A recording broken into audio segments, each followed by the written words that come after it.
오늘은 2025년 마지막 주일입니다. 마지막 주일이다 보니까 아무래도 자연스럽게 이런 질문이 우리 마음 안에 들죠. 올 한 해 나는 어떻게 살았는가? 새해를 시작하면서 결심했던 것들, 기도하면서 하나님 앞에 서원했던 것들, 과연 정말 그대로 살아왔는가? 행하면서 우리가 여기까지 왔는가? 그런 질문을 던져봅니다. 이런 생각을 해봅니다. 우리에게 12월이 존재하는 이유는 무엇일까? 왜 굳이 한 해를 접고 다시 새해를 시작해야 하는 걸까? 어쩌면 하나님께서 우리 인생의 마지막 날 모든 것을 정식으로 결산하기 전에 한 해 한 해 끊어서 그 한 해를 돌아보며 가결산해 보라고 기회를 주시는 것은 아닐까요? 기회가 완전히 사라지기 전에 아직 돌이킬 수 있을 때 잠깐 멈춰서 너의 삶을 점검해 보라는 하나님의 배려는 아니겠습니까? 인간이라면 누구도 피할 수 없는 두 가지 진리가 있습니다. 하나는 살아있는 동안에 고난이 있다는 거죠. 그리고 또 다른 하나는 죽은 이후에는 심판이 있다는 겁니다. 이 말인즉슨 우리 인생은 그냥 흘러가는 것이 아니라는 겁니다. 반드시 평가를 받는다는 겁니다. 열심히 살았는지, 무엇을 붙들고 살았는지, 무엇을 남기고 떠나는지 그 모든 것이 평가의 대상이 된다는 겁니다. 오늘 본문 말씀인 전도서 7장 1절과 2절은 이 사실을 가장 뼈저리게 깨달은 한 사람의 고백입니다. 세상의 모든 부귀영화를 누렸지만 말년에 인생의 크나큰 오점을 남겼던 솔로몬의 고백이지요. 젊은 날에는 몰랐고 잘 나갈 때는 보이지 않았던 것들, 그러나 황혼의 때에 이르러 지나온 인생을 되돌아보게 되니까 중요한 무언가를 깨닫게 되었고 그것을 기록으로 남기고 있는 거죠. 그것이 무엇인지 함께 살펴보며 올 한 해를 결산하는 지혜로 삼았으면 좋겠습니다. 그리고 한 걸음 더 나아가 아직 기회가 있을 때 남은 인생을 어떻게 살아야 할지, 어디로 방향을 잡아야 할지 우리 모두 고민해보는 시간이 되었으면 좋겠습니다. 먼저 1절 상반절을 보겠습니다. 좋은 이름이 좋은 기름보다 낫고,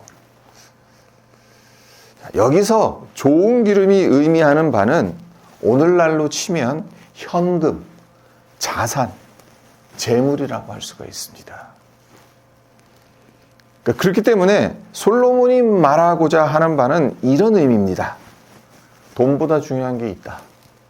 재물보다 귀한 게 있다. 그것이 뭐냐? 좋은 이름이다. 우리 인생의 끝에 남겨질 좋은 것이 무엇일까요? 솔로몬의 고백에 따르자면 은행 잔고가 아닙니다. 좋은 이름입니다. 이와 관련해 아주 유명한 실화가 있습니다. 다이너마이트를 발명해서 큰 부자가 된 알프레드 노벨 이야기입니다. 한 유력 신문에 알프레드 노벨이 죽었다는 부고 기사가 실렸어요. 근데 사실은 프랑스에 있던 알프레드의 형이 사망한 것을 신문사가 잘못 알고 알프레드 노벨의 부고 기사로 오보를 냈던 겁니다. 현재 그 부고 기사가 남아 있지 않아서 어떤 내용의 기사인지는 확인할 수는 없어요. 하지만 그 당시 사람들이 노벨을 가리켜서 한 말이 있어요. 노벨을 보면서 무슨 말을 하냐면 죽음의 상인이 지나간다. 이 말을 했다고 해요. 그 다이너마이트를 발명을 했어요. 근데 그거 가지고 뭘 했습니까? 처음에는 광산 같은 데서 유용하게 쓰고자 했겠죠. 하지만 그게 그 파괴력을 가지고 전쟁에 사용하지 않습니까? 그래서 전쟁에서 수많은 사람들이 이 다이너마이트 때문에 죽어나. 그래서 노벨을 비꼬면서 하는 말이 죽음의 상인이 지나간다 그랬거든요. 일단 이것으로 미루어 보면 이 부고 기사가 결코 호의적이지 않았을 겁니다. 신랄하고 충격적이었을 것입니다. 실제로 알프레드 노벨이 자기 이름으로 실린 부고 기사를 읽고 취한 행동을 보면 정말 그랬겠구나, 어떤 부고 기사가 실렸겠구나라는 것을 짐작할 수가 있습니다. 노벨은 이 기사를 읽고 큰 충격을 받습니다. 내가 죽으면 사람들은 나를 죽음의 상인으로 기억하겠구나. 그게 그의 가슴 깊이 박혀버립니다. 네, 노벨이 깨달은 이 교훈은 그의 남은 인생을 송두리째 바꿔놓죠. 그의 모든 재산을 처분해서 인류를 위해 공헌한 사람들에게 상을 주기로 결심하는, 우리가 잘 알고 있는 노벨상, 이 세상에서 최고의 권위를 지닌 상, 이렇게 나오게 된 거죠. 노벨은 아주 우연치 않게 오보로 실린 자신의 부고 기사를 통해 좋은 기름보다 좋은 이름이 낫다는 사실을 깨달았던 겁니다.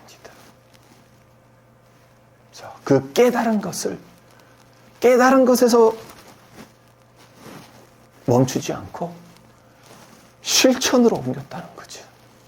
좋은 이름을 얻기 위해서 좋은 기름을 포기했습니다. 그 결과 오늘날까지 그의 이름은 죽음의 상인이 아니라 인류의 발전과 평화를 위해 자신의 재물을 기꺼이 내놓은 사람, 선한 영향력을 끼친 사람으로 기억되고 있죠. 자, 이 이야기가 우리에게 제시하고자 하는 메시지 무엇이겠습니까? 좋은 이름은 우연히 얻어지지 않는다는 겁니다. 그리고 또한 단순히 재물이 많다고 해서 자동적으로 주어지지 않는다는 겁니다. 그렇다면 이런 질문이 자연스럽게 따라오죠. 좋은 이름은 어떻게 만들어지냐는 겁니다. 우리 역시 좋은 이름을 갖기를 원치 않습니까? 다른 사람들에게 좋은 이름으로 기억되기를 원하지 않습니까? 하나는 지속적인 선행입니다. 그리고 또 다른 하나는 도덕적으로 깨끗해야 한다는 겁니다. 좋은 이름은 한 번의 이벤트나 헌신으로 만들어지지 않습니다. 아무도 보지 않고 알아주지 않아도 오늘 선을 행하고 내일도 선을 이어가는 삶, 그렇게 쌓인 선이 좋은 이름을 만들어 주는 겁니다. 하지만 이게 전부가 아니죠. 아무리 선행을 많이 했다 하더라도 도덕적인 하자가 있으면 어떻게 되겠습니까? 그 이름은 한순간에 무너져 내립니다. 왜 그렇습니까? 사람들은 선행보다 도덕적 하자를 더 오래 기억하기 때문에 그렇습니다. 좋은 이름이 만들어지는 것은 오랜 시간이 걸리지만 그 이름이 무너지는 것은 순간이기 때문입니다. 로마 고대인들은 이 사실을 잘 알았어요.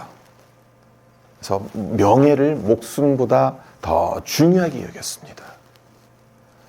로마인들에게 가장 무서운 형벌이 뭔지 아십니까? 목숨을 앗아가는 사형이 아닙니다. 그러니까 그 당시 로마 제국의 최고 결정 기관이 뭐였습니까? 원로원이었단 말이에요. 근데 원로원에서 누군가의 이름을 지워버리는 것. 원로원에서 제 이름을 지운다. 그러면 사형 받는 것보다 더 무서운 형벌입니다.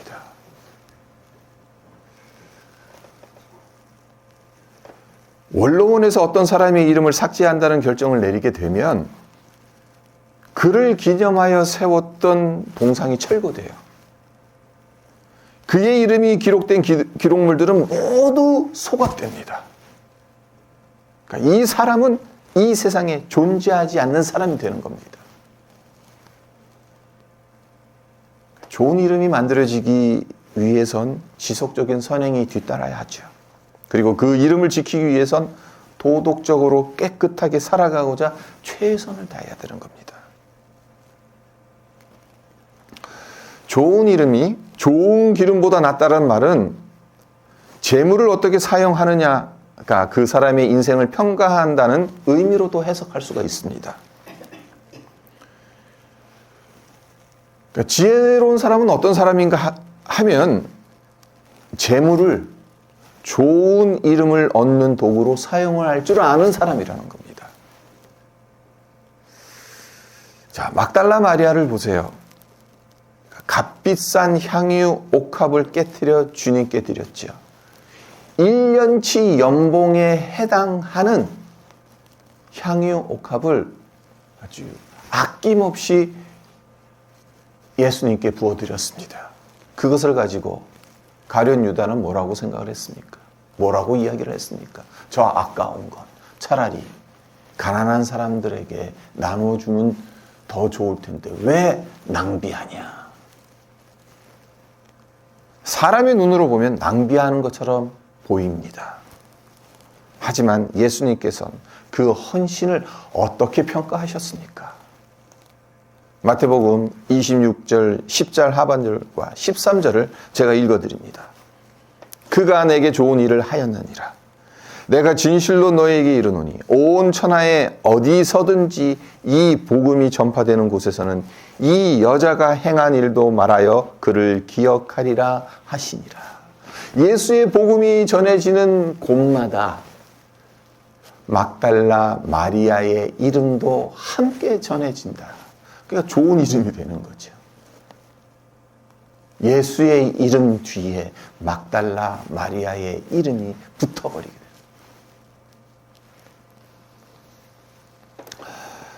재물은 그 자체로 선하지도 악하지도 않습니다. 중립적입니다. 그러나 그 재물을 무엇을 위해 누구를 향해 사용하느냐에 따라 선이 되기도 하고 악이 되기도 합니다. 더 나아가 재물의 사용 방식은 그 사람의 생각과 가치관, 곧 그 사람의 이름을 드러내는 지표가 되기도 합니다. 이 논리는 우리에게 똑같이 적용되죠. 우리는 하나님의 자녀, 성도라는 이름을 가진 자입니다. 이미 좋은 이름을 가졌어요. 우리의 삶 전체, 특히 우리의 선택과 행동은 하나님의 이름과 연결되어져 있습니다. 그러니까 우리가 어떤 생각을 하고 어떤 행동을 하며 무엇을 위해 재물을 사용하는가는 곧 하나님의 이름을 높이기도 하고 욕되기도 할 수 있다는 겁니다. 그래서 성도란 이 질문을 끊임없이 던져야 하는 존재들입니다. 나의 생각, 나의 이 행동이 하나님의 이름에 어떤 영향을 미칠까? 내가 쓰는 이 재물이 하나님께 영광이 되는 것인가? 아니면 하나님의 이름을 욕되게 하는 것인가? 이 질문을 늘 던지면서 살아가야 한다는 겁니다. 그래야 성도라는, 하나님의 자녀라는 좋은 이름이 우리에게 계속해서 유지될 수가 있는 거죠. 자칫 잘못하면 성도라는 이름이, 하나님의 자녀라는 이름이 세상 사람들에게 비웃음의 대상이 되고 조롱의 대상이 될 수가 있다는 거죠.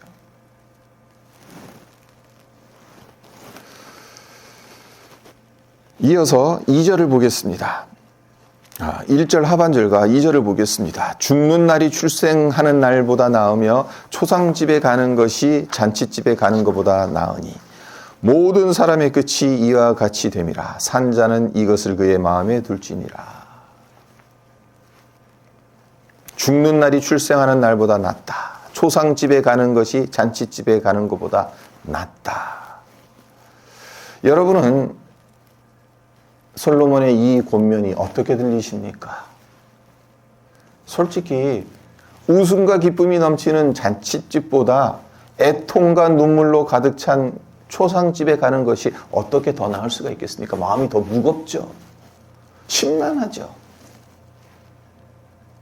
하지만 솔로몬이 이렇게 말한 데에는 분명한 이유가 있습니다. 그 이유가 무엇이겠습니까? 초상집엔 우리 인생에 피할 수 없는 중요한 진리가 있기 때문입니다. 잔치집에 가면 신나죠. 흥겹습니다. 그래서 내게 주어진 시간이 아직 많은 것처럼 느껴집니다. 하지만 초상집에 가면 어떻습니까? 원하든 원하지 않든 한 사람이 살아온 인생의 끝을 대면하게 됩니다. 그리고 그것을 바라보면서 내게 허락된 시간이 무한하지 않다는 사실을 깨닫게 됩니다. 지금 살아있는 내가 무엇을 붙들며 살아가야 하는지를 다시 돌아보게 하죠. 미국의 어느 교수가 학생들에게 이런 숙제를 내줬다고 합니다. 자신의 묘비병을 미리 써봐라. 여러분들도 여러분의 묘비병을 미리 한번 써보세요. 올 한 해가 지나가기 전에. 여러분의 묘비병에 뭐라고 쓰고 싶으시겠습니까? 학생들은 처음엔 이 과제를 장난스럽게 생각했어요. 하지만 이내 숙연해집니다. 왜 그런가 하면 그냥 장난스럽게 내 묘비병엔 성공한 사업가, 천재적인 프로그래머 이렇게 적으면 되겠지 이렇게 생각을 하는 거예요. 근데 가만 생각해 보니까 이 성공한 사업가, 천재적인 프로그래머 좋긴 한데 왠지 허무하다는 느낌이 드는 거예요. 그래서 많은 학생들이 고민을 해요. 내 묘비병에 뭐라고 적혔으면 좋을까? 고민한 끝에 이제 이 고른 그 묘비병이 뭐냐 하면 사랑을 주고 간 사람, 누군가에게 힘이 되어준 친구, 이런 것들이었다고 합니다.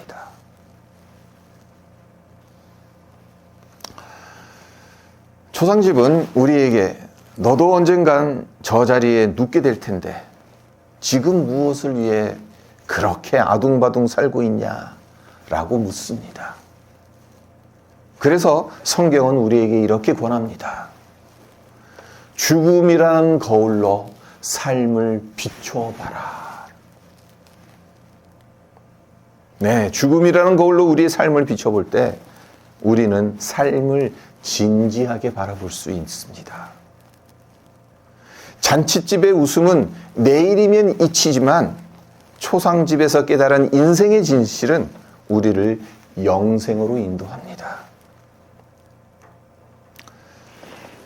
잔칫집보다 초상집에 가는 것이 더 나은 이유가 또 있어요. 그게 뭔가 하면 삶의 정확한 평가를 제시한다는 거예요. 우리 인간의 인생은 살아있을 땐 평가를 밀어놓죠. 살아있는 사람에 대한 평가는 유보합니다. 대부분의 경우.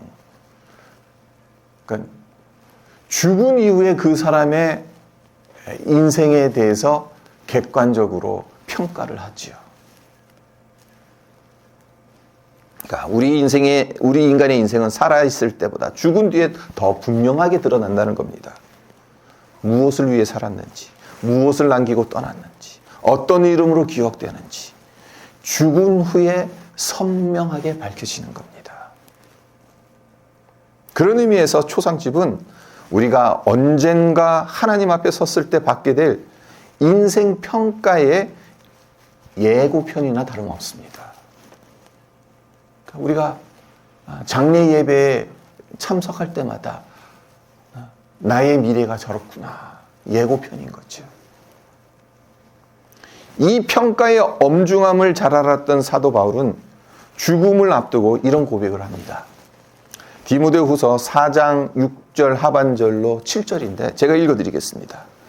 나의 떠날 시각이 가까웠도다. 나는 선한 싸움을 싸우고 나의 달려갈 길을 마치고 믿음을 지켰으니. 그러니까 사도 바울이 이제 나의 시간이 얼마 남지 않았구나. 내가 이제 예수님의 복음으로 인해 순교를 당할 시간이 이제 정말 얼마 남지 않았구나라는 것을 느끼게 되고, 그때 한 말이 무엇이냐? 선한 싸움을 싸웠다. 나의 달려갈 길을 마쳤다. 믿음을 지켰다. 이 세 가지를 말합니다. 사도 바울의 이 고백, 바울이 참 훌륭한 신앙인이었다, 그런 차원으로만 이해하면 되겠습니까? 그의 삶을 평가한 것으로 읽을 필요가 있습니다. 자, 보세요. 자, 선한 싸움은 무엇에 대한 평가겠습니까? 싸울 가치가 있는 일에 얼마나 에너지를 썼는가, 이것을 평가하는 겁니다.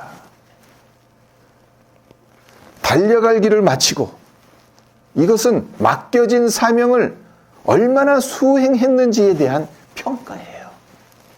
그리고 믿음을 지켰다. 그것은 선한 싸움을 싸우고 달려갈 길, 그러니까 그 과정에서 하나님을 향한 믿음이 변질되지 않았는지에 대한 평가입니다. 바울은 얼마 남지 않은 시간을 그의 삶을 하나하나 점검하고 정리하고 평가하는 것에 사용했습니다. 성도 여러분, 이것을 생각해 보세요. 바울이 이토록 당당하게 선한 싸움을 싸웠다. 나의 달려갈 길을 다 마쳤다. 믿음을 지켰다. 이렇게 말할 수 있었던 비결이 무엇이겠습니까? 그의 인생이 평탄했기 때문입니까? 그가 엄청난 업적을 이뤘기 때문이겠습니까? 그렇지 않잖아요. 마라톤 선수들이 42.195km를 뛰다 보면 숨이 턱까지 차올라 심장이 터질 것 같고 당장이라도 그냥 주저앉고 싶은 순간을 경험한다고 합니다.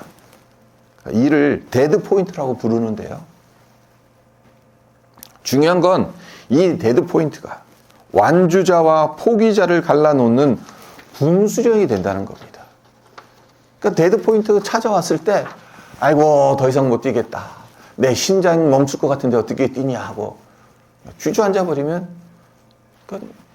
끝난 겁니다. 완주하지 못하는 겁니다.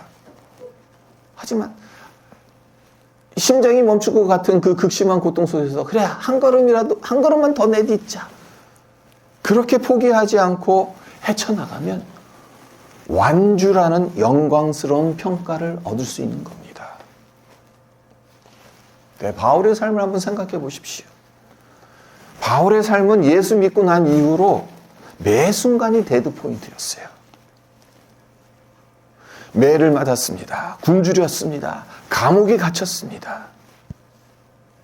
육체와 정신이 무너질 것 같은 데드 포인트가 수없이 많았습니다. 하지만 바울은 멈추지 않았죠. 오히려 그 포인트를 믿음을 증명하는 기회로 삼았습니다.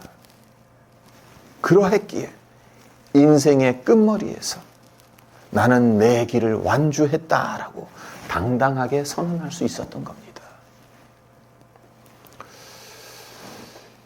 2025년 올 한 해 여러분에게 이 데드포인트와 같은 순간은 없었습니까? 경제적인 압박으로 숨이 막힐 것만 같았던 순간, 관계의 갈등으로 모든 걸 놓아버리고 싶었던 순간, 예상치 못한 건강의 적신으로 앞이 캄캄해졌던 순간 등등. 그리고 그런 데드포인트를 마주했을 때 주저앉고 싶고 포기하고 싶다는 생각이 들지 않았습니까? 하지만 기억하시길 바랍니다. 우리가 겪었던 고통의 순간들이 역설적으로는 우리가 선한 싸움을 싸우고 있다는 증거라는 사실. 왜 그렇습니까? 싸우지 않는 자에겐 고통도 없기 때문입니다. 달리지 않는 사람에겐 데드 포인트도 없기 때문입니다.